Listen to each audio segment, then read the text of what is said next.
चार सुना एकत्रित राहता त्या घराच्या मालकाला खूप सहन करावं लागतं. आमच्या परिसरात आहे, तुमच्याही परिसरात असतील. मोठ्या घरात अडचणी खूप असतात, पण कामं वाटून दिलेली असतात, त्यामुळे अडचणी सोडवण्याचे सुद्धा भले मार्ग असतात.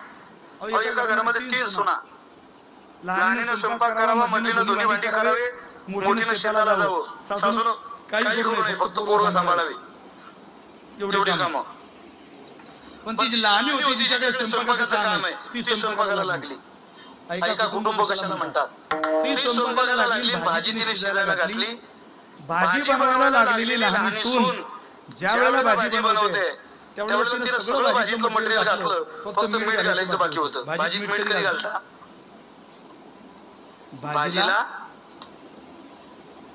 भाजी उकळायला शिजायला आली की विदर्भाच्या भाषेत भाजीला गतका आला की भाजीत मीठ घालता. आता जमलं ना?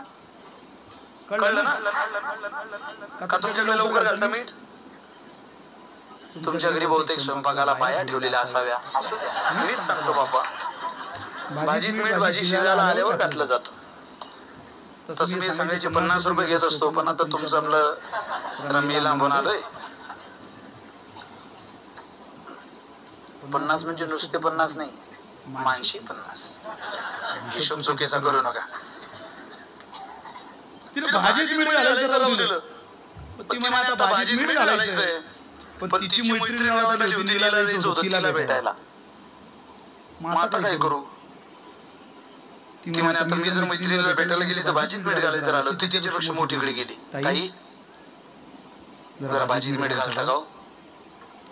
ती म्हणे तू घातलं नाही? नाही म्हणे, भाजी अजून शिजायची. म्हणे मी भाजीत मीठ घालू, तुला काही लाज वाटते सांगायला? अगं मी तुझ्यापेक्षा मोठी, अजून मी तुला काम सांगितलं नाही, तू आली मला तोंड वरती करून सांगते भाजीत मीठ घाला. मीठ घाला भाजी. ती तिच्यापेक्षा मोठीकडे गेली. ताई भाजीत मीठ घाला. ती म्हणे मी तुमच्या दोघीपेक्षा मोठी, एकटी घरात होती, सासू सासऱ्यांचंही करायची, लेकरांचंही करायची, शेतातलीही करायची. तुम्ही दोघी लाडाच्या नवसाच्या आल्या, काम उरकत नाही तर सकाळी लवकर उठत जा. पूर्वी लोक लाईट बंद केल्यावर झोपायचे, आता लोक नेट बंद केल्यावर झोपता. लवकर नेट बंद करायचं, तेव्हा झोप लागते. लवकर उठायचं, तेव्हा स्वयंपाक लवकर होतो. तुझं तू काम कर, मीठ घाला म्हणे. ती हायकमांड कडे गेली. आत्या जरा भाजीत मीठ घाला बुवा. ती म्हणे भाजीत मी मीठ. तिनं इतिहास, भूगोल, नागरिक शास्त्र सगळाच काढला व तिचा. धो धुतली तिला. आता 15 मिनिट हे बोलली.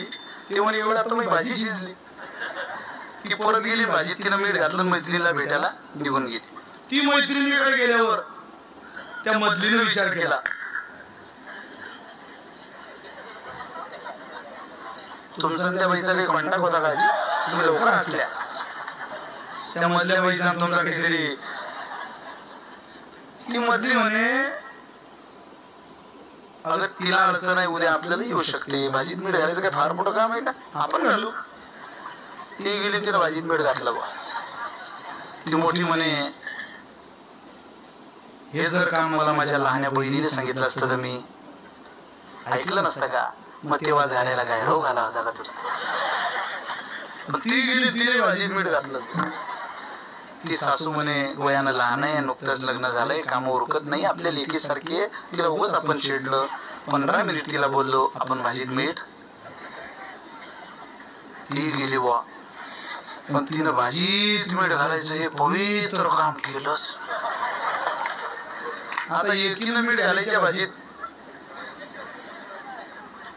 काय भाजी झाली असेल राजीव चवदार ती.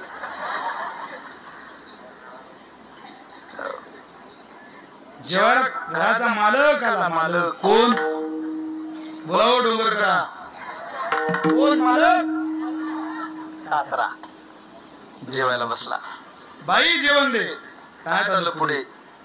पहिला घास घेतला, समजलं भाजी खारट आहे. लक्षपूर्वक आहे का? भाजी खारट आहे कळता बरोबर. बेटा दही आहे आपल्या घरात? आहे ना म्हणे बाबा, मला वाटीभर दही आण बरं. वाटीभर दही आणलं. आणलेलं दही भाजीत घेतलं आणि सासरा जेवला बुवा. घरी तिन्ही पोरं जेवायला आले, तिन्ही पोरं जेवायला बसले.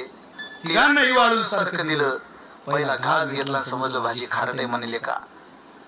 आई बाबा जेवले जेवले काय जेवले हेच, पण कधी त्या भाजी दही मागितलं नाही. आज मात्र दही घालून जेवले. आम्हाला एक एक वाटी दही आण. तिघांनी एक एक वाटी दही आणलं, भाजीत घातलं, सगळे जेवले. आता जेवायला बसल्या माधुरी, कल्पना, ऐश्वर्या, जया बच्चन. मग त्यांनी भाजीची चव घेतली, लक्षात आलं बाबा भाजी खारट झालेली आहे म्हणे. बाप्पा ती तिच्याकडे पाहते, ती तिच्याकडे पाहते. मी घातलं होतं वाटतं, ती सासू म्हणे मी घातलं होतं थोडं, तू तर सगळ्यात जास्त मीठ घातलं त्यात. माझा दृष्टांत संपलाय. भाव एकाने पुढे चला.